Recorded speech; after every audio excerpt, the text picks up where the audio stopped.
Political science का नया chapter start करेंगे जिसका नाम है what is democracy and why democracy.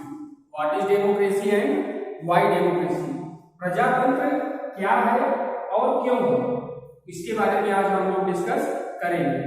जैसे लास्ट क्लास में पिछली कक्षाओं में आपने पढ़ा होगा डेमोक्रेसी के बारे में, तो आपको एक रटी रटाई डेफिनेशन आपको अब्राहम लिंकन वाली पढ़ी होगी आपने कि democracy is a form of government. Democracy जो है उसकी जो अभी जो मैं डिफिनेशन बोलने वाला था ये आपके स्टैंडर्ड के हिसाब से है। जो पहले डिफिनेशन आपने पढ़ी थी कि for the people, bye the people, of the people, उस तरीके की अब ऐसी कोई डिफिनेशन नहीं है। तो आपको फॉर, ऑफ, बाय का सब कुछ एक्सप्लेन करके बारी बारी से आपको हम बताएंगे। तो सबसे पहले हम ये समझ लेते हैं कि इस चैप्टर में हमें पढ़ना क्या है। तो ओवरव्यू में हम देखेंगे। तो सबसे पहले हमें ये समझना है कि आखिर ये डेमोक्रेसी है क्या। डेमोक्रेसी किसको हम कहते हैं, ये अभी तक आपने सिर्फ सुना ही है, इसको कभी आपने महसूस किया, फील किया कि कैसे होती है? क्या आपने कभी ऐसा देखा कि जिसमें कि आपको डेमोक्रेसी के बारे में कुछ चीजें दिखाई पड़ी कि मेरे साथ ये हुआ, ये डेमोक्रेसी के फीचर है? उन्हीं सारी चीजों के बारे में हम आपको इसमें बताएंगे। तब आपको समझ में आएगा कि डेमोक्रेसी अच्छी है या डिक्टेटरशिप। अब चलते हैं अपने टॉपिक की तरफ। तो सबसे पहले बात आती है कि डेमोक्रेसी की डिफिनेशन, एक आइडियल डिफिनेशन होनी चाहिए। इस डिफिनेशन को पाने के लिए हमें थोड़ा सा वेट करना होगा, क्योंकि थोड़ी सी बातें हम समझेंगे, उसके बाद तभी हमको उस डिफिनेशन के बारे में बात समझ में आएगी। जैसे हमने आपको शुरू में बोला कि आपने यही जाना है कि democracy is a government in which for the people, bye the people, of the people. अब इससे थोड़ा सा हम लोग आगे चलेंगे। तो जैसे आप जानते हैं कि डेमोक्रेसी में होता है कि जो आम जनता होती है वो खुद अपने शासक का चुनाव करती है। ये तो सिंपल सी बात है, किसी से भी आप पूछेंगे तो तुरंत बता देगा कि डेमोक्रेसी में जो जनता होती है वो अपने शासक का चुनाव करती है। अब सबसे बड़ी बात है कि इतने से ही डेमोक्रेसी डिफाइन नहीं हो जाएगी। बुक में आप देखेंगे कि एक कन्वर्सेशन दी गई है जिसमें 3-4 कैरेक्टर हैं। जब कन्वर्सेशन आप पढ़ेंगे तो आपको बात समझ में आएगी। उसमें दिखाया गया है कि जो रिबियान है, सेफ है, युगांडा मैन है, ये सारे लोग एक डिस्कशन कर रहे हैं कि जिससे कि आप सबको, इस बच्चों को ये समझ में आ जाएगा कि एक्चुअली डेमोक्रेसी होती क्या। जैसे उसमें एक बच्चा कह रहा है मैम जहाँ पे ज्यादा लोग हैं क्या वो डेमोक्रेसी है? इसका मतलब तो ये हुआ जो गड़ेरिये होते हैं, जो भीड़ चढ़ाते रहते हैं, उसमें भी बहुत संख्या होती है, तो क्या उनकी तो डेमोक्रेसी है? तो उसमें विज्ञान चिल्लाता है नहीं, ऐसी चीजें जिसमें से कि कुछ रूल रेगुलेशन, कुछ उसके प्रिंसिपल्स हों, तब हम उसको फाइनली डेमोक्रेटिक सिस्टम कह सकते हैं। तो उसी के बारे में हम लोग इसमें पढ़ेंगे। अब बात आती है डिवीजन के। डिवीजन में देखा जाए तो सबसे पहले कि इसमें जनता का पार्टिसिपेशन होना चाहिए, सरकार का भी पार्टिसिपेशन होना चाहिए, पूरे एडमिनिस्ट्रेशन का, हर चीजों का कंट्रीब्यूशन इसमें होता है। इसकी जो फीचर्स हैं, फीचर्स में देखेंगे आप तो जितनी भी आजकल हम चीजें देख रहे हैं, जो हमारे आसपास चीजें हैं, जैसे आजकल कोरोना के टाइम में देखिए तो डेमोक्रेटिक गवर्नमेंट की ही देन है कि आजकल देखिए कि बीपीएल के लिए बहुत सारी गवर्नमेंट ने स्कीम चला रखी है। उसमें लोगों को भोजन, कुछ पैसे की व्यवस्था, पेंशन के माध्यम से, ये सब आपको डेमोक्रेटिक कंट्री में ही मिल सकती है। डेमोक्रेटिक कंट्री में जो डिसीजन होते हैं वो थोड़े से हार्ड होते हैं लेने, क्योंकि उसमें सबके हितों के बारे में सोचना पड़ता है। तो यही सारी मेन चीजें हमको इस सेशन के बारे में पढ़नी है। तो एक जनरली एनसीईआरटी में जो अपने डिफिनेशन दी गई है, उस डिफिनेशन को थोड़ा सा लर्न करते हैं। उसमें बुक में दिया गया है क्या कि democracy is a form of government where the ruler are elected by the people. Democracy is a form of government where the ruler are elected by the people. प्रजातंत्र ऐसी जो है जिसमें जनता अपने शासक का चुनाव अपने हिसाब से करती है। अब इसी को थोड़ा सा हम एक्सप्लेन कर लेते हैं। जैसे कि आपने देखा होगा कि अपने यहाँ जो डेमोक्रेसी है उसमें आप देखते हैं कि आफ्टर 5 ईयर इलेक्शन आते हैं, चाहे वो एमपी का हो, एमएलए का हो या लोकल बॉडी का हो, सब में चुनाव टाइम टू टाइम होती है। डेमोक्रेसी का एक सबसे मेन फीचर ये भी है कि यहाँ पे इलेक्शन कुछ टर्म के बाद इलेक्शन होते रहते हैं। अगर इलेक्शन नहीं होंगे तो डेमोक्रेसी का कोई मतलब नहीं होगा। और दूसरी बात कि अगर इलेक्शन हो रहे हैं तो वो फ्री एंड फेयर हो, उसमें कोई रिगिंग ना हो। एक शब्द आता है रिगिंग, रिगिंग का मतलब होता है चीटिंग एंड फ्रॉड, चीटिंग और फ्रॉड ना हो। जैसे आप देखते हैं कि आपकी बुक में लिखा गया है कि अभी आएगा तो उसमें मैं बताऊंगा आपको परवेज मुशर्रफ के बारे में कि कैसे 1999 में उसने रेफरेंडम करवा करके अपने आप को पाकिस्तान का प्रेसिडेंट बना दिया था, जबकि वो एक जनरल था। मिलिट्री कोप करके, मिलिट्री कोप मीन्स होता है सैनिक शासन, मीन्स जो प्रजातंत्र की गवर्नमेंट है उसको गिरा करके मिलिट्री के लोग अपने जनरल को, अब जनरल ही वहां का एडमिनिस्ट्रेटर बन जाता। ऐसे ही परवेज मुशर्रफ भी था।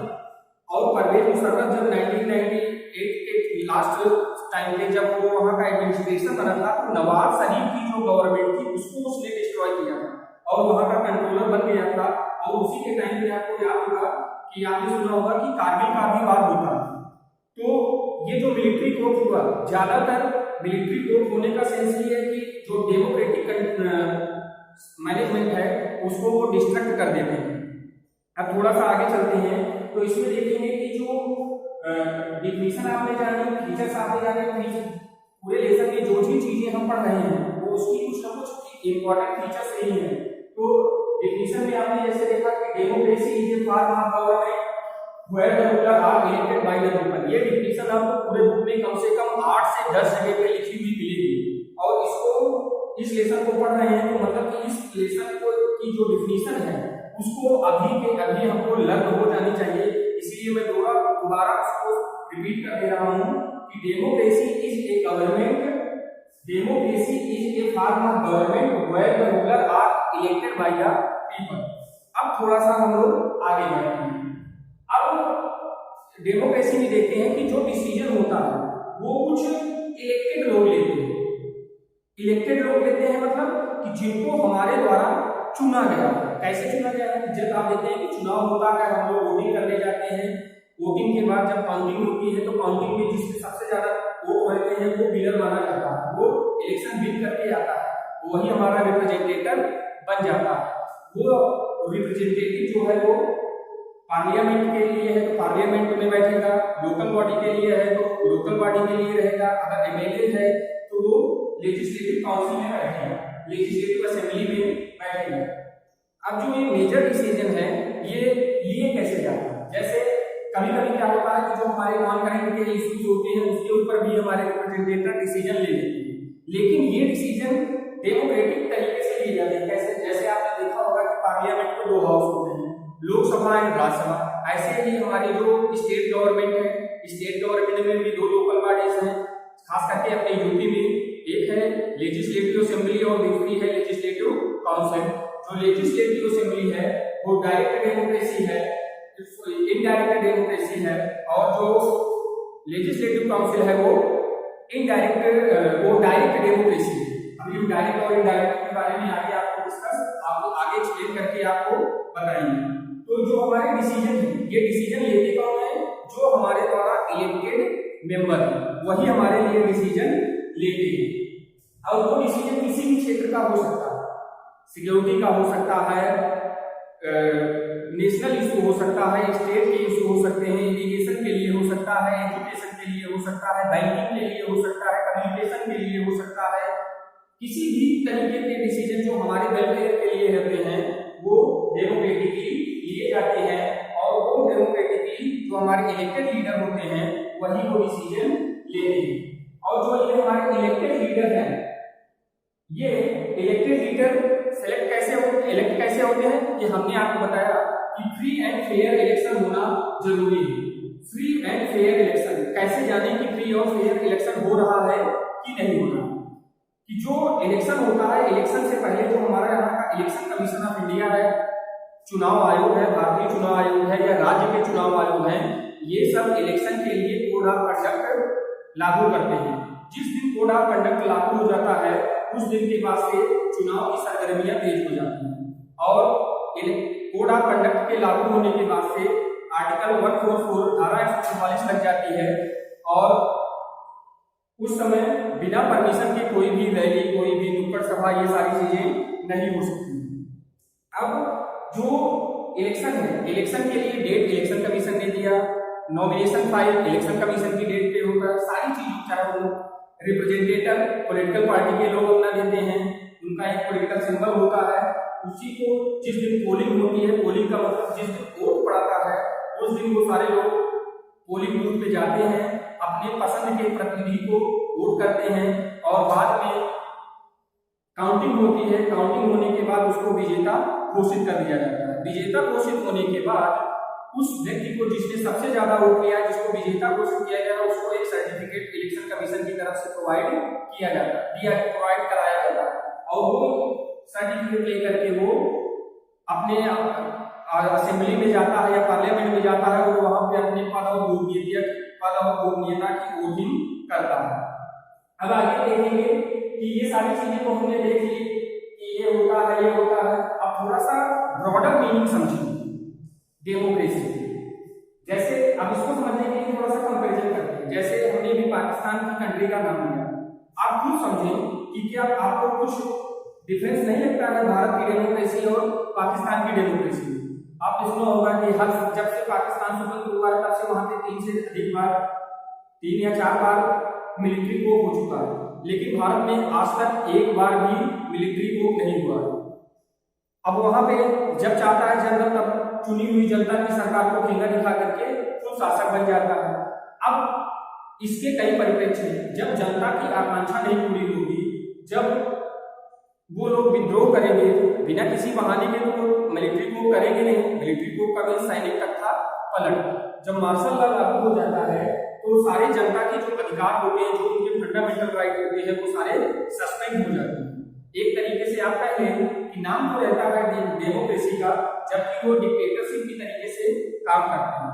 अब हमें थोड़ा सा कंपेरिजन करना होगा कि डेमोक्रेसी और डिक्टेटरशिप। तभी आप डिक्टेटरशिप में क्या होता है, एक ही व्यक्ति सारे डिसीजन ले लेता, जबकि डेमोक्रेसी में क्या होता है कि एक चीज की डिसीजन के लिए कई सारे लोग, एक से अधिक लोग हाउस के अंदर बैठ करके, असेंबली के अंदर बैठ करके उसके ऊपर डिस्कशन करते हैं, डिबेट करते हैं, क्वेश्चन होती है, उसका सलूशन होता है। जो उसमें कि कोई अगर मान लीजिए कुछ उसमें गड़बड़ चीजें ऐड हो गई है तो उसको वहां से रिमूव कर दिया जाता है, तब जाकर के उसको संसद के पटल पर उसको लागू किया जाता है। उसके बाद तब वो प्रेसिडेंट साइन करते हैं और वो कानून बन जाता है। जबकि डिक्टेटरशिप में बस यही होता है कि 1% एक व्यक्ति ने जो डिसीजन ले लिया वही सही है। जबकि डेमोक्रेसी में क्या होता है, 1% 1 वोट 1 रूलर, एक व्यक्ति उसका एक वोट और एक ही प्रतिनिधि। ये डेमोक्रेसी के फीचर्स में आते हैं। तो आप देखें कि डिक्टेटरशिप में एक ही व्यक्ति डिसीजन लेता है, जबकि डेमोक्रेसी में एक से अधिक व्यक्ति मिलकर के डिसीजन लेते हैं।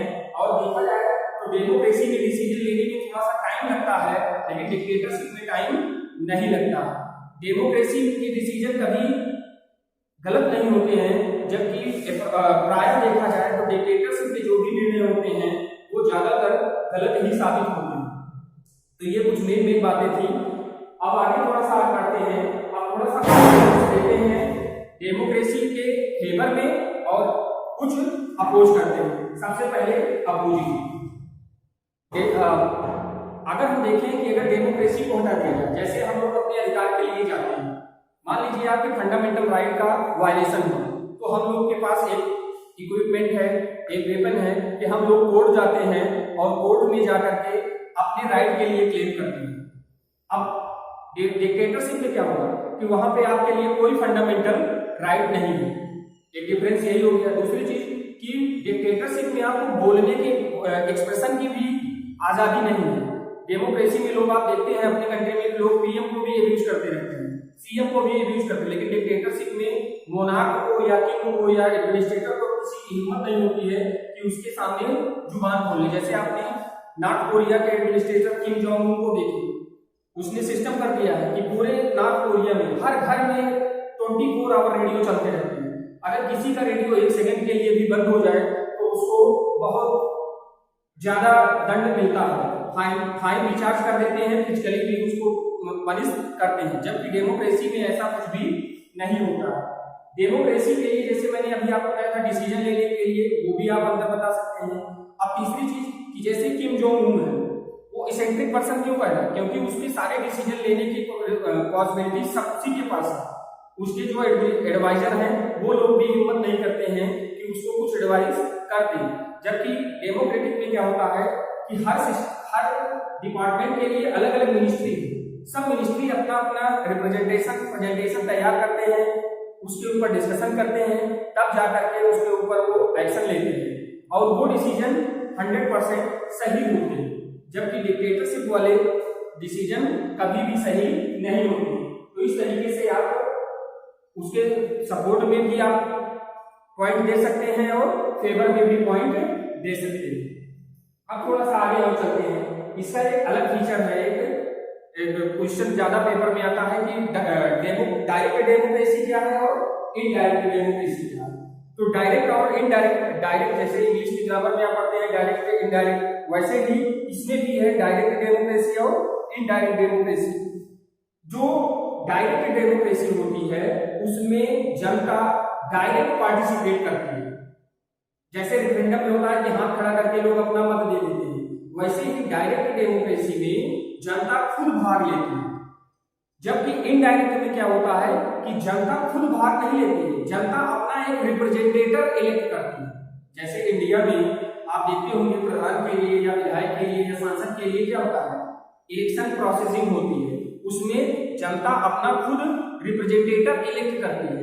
तो ऐसी ये कौन सी डेमोक्रेसी है, इनडायरेक्ट। और डायरेक्ट डेमोक्रेसी कौन सी है कि जिसमें जनता खुद, जितने भी एडल्ट सिटीजन हैं वो सब अपना वोट डायरेक्ट देते हैं। जैसे फ्रेंच रिवॉल्यूशन में क्या था कि एक्टिव सिटीजन जितने थे वो सब वोट देते थे। जैसे उसमें फिगर सही दिया गया है, आपने देखा होगा फ्रेंच रिवॉल्यूशन में कि जितने भी एक्टिव मेंबर्स थे 755,000 वो 745 मेंबर्स को इलेक्ट किए थे, वो डायरेक्ट इलेक्ट किए थे। जबकि भारत कैसा है, बहुत ब्रॉड कंट्री है, बहुत बड़ा है, 135 करोड़ की जनसंख्या हो गई है, लगभग 98 करोड़ वोटर है। अब इतने सारे लोग डायरेक्ट तो वोट कर नहीं सकते हैं कि सब जाकर के संसद में बैठ जाए और डिसीजन ले। तो ये सब क्या करते हैं कि खुद अपना इलेक्टर सेट करते हैं। जैसे हमारे यहाँ के लिए हमारा जनप्रतिनिधि होता है, वो हमारा नुमाइंदा होता है, उसको हम लोग इलेक्ट करके भेजे रहते हैं कि वो हमारी समस्याओं को देश के सामने संसद के पटल पे रखेगा और उसका डिसीजन आएगा। तो डायरेक्ट में क्या होता है, जनता खुद पार्टिसिपेट करती है, और इनडायरेक्ट में क्या होता है कि जनता अपना जनप्रतिनिधि चुन के देती है। अब दूसरी चीज, अब ये तो हो गई बात डायरेक्ट डेमोक्रेसी की और इनडायरेक्ट डेमोक्रेसी। अब थोड़ा सा एक लास्ट इसमें टॉपिक होगा कि ब्रॉड मीनिंग डेमोक्रेसी की। अब ब्रॉड मीनिंग को समझने के लिए जैसे शुरू से जैसे हमने बताया कि जो कन्वर्सेशन था बुक में, कन्वर्सेशन पढ़ने के बाद सबसे पहले हमें समझ में आया कि जहां पे कोई डिसीजन आम लोग ले ले वो डेमोक्रेसी होती है। फिर आया कि एक डिसीजन को नियम के अनुरूप ले ले। फिर आया कि नहीं, उसमें जनता भी हो और कुछ गवर्नमेंट के ऑफिशियल भी हो। फिर लास्ट में आया कि जो फाइनल डिसीजन आया था, फाइनल डेफिनेशन आई थी कि democracy is a form of government where the ruler are elected by the people. मतलब कि प्रजातंत्र अगर बृहद रूप में देखा जाए तो पूरा विश्व एक प्रजातंत्र ही है। जैसे हमारे घर में भी डेमोक्रेसी होती है, क्योंकि जो हमारा नेशन है वो एक सिंगल पर्सन से शुरू होता है, एक व्यक्ति से, परिवार, परिवार से, गांव, गांव से, समाज, समाज से, पूरा हमारा जिला, जिले से, स्टेट, स्टेट से, नेशन, नेशन से इंटरनेशनल। तो वैसे ही जैसे हमारे घरों में आप देखते हैं कि कोई प्रोग्राम होने वाला होता है तो मम्मी पापा या जो भी गार्जियन होते हैं वो सब इकट्ठे होते हैं और एक प्लान तैयार करते हैं। वो क्या है, एक डेमोक्रेटिक तरीका है। सबको अपनी अपनी, सबको अलग अलग रिस्पॉन्सिबिलिटीज दी जाती है कि आप ये काम करेंगे, आप ये काम करेंगे। तो उससे देखिए कितना अच्छा काम होता है, काम भी हो जाता है, किसी को कोई दिक्कत भी नहीं होती। ऐसे ही नेशन के लेवल पे भी होता है कि जो हमारी गवर्नमेंट है, जो भारत सरकार है, वो अपने काम को करने के लिए बहुत सारे अपने हैंड बना रखे हैं। जैसे डिफरेंट टाइप की जो मिनिस्ट्रियां होती हैं, जैसे मिनिस्टर्स के बारे में आगे के लेसनों में आएगा कि आप पढ़ेंगे, उसमें मिनिस्टर भी कई टाइप के होते हैं, गवर्नमेंट फॉर्मेशन कैसे होता है, ये सब अगले वीडियो में जब नया चैप्टर आएगा तो उसमें आएगा। तो फाइनली जो इसकी ब्रॉडर मीनिंग है, जो हमारी एक रियल डेफिनेशन जो निकल करके सामने आई, वो ये आई कि democracy is a form of government where the ruler are elected by the people. तो बच्चों, मुझे विश्वास है कि आपने वीडियो को समझा होगा, देखा होगा जो ना समझ में आया हो उसको हमें कमेंट करेंगे, उसको मैं आपको क्लियर कर दूंगा। तो आज जो हमारा एक टॉपिक था, जो लेसन था वाइड डेमोक्रेसी व्हाट डेमोक्रेसी, इसमें इतने ही पॉइंट थे जो सारे जितने पूरे टॉपिक थे उस सबको मैंने एक्सप्लेन किया है। तो बच्चों आज के लिए बस इतना ही। Thank you for listening me and watching.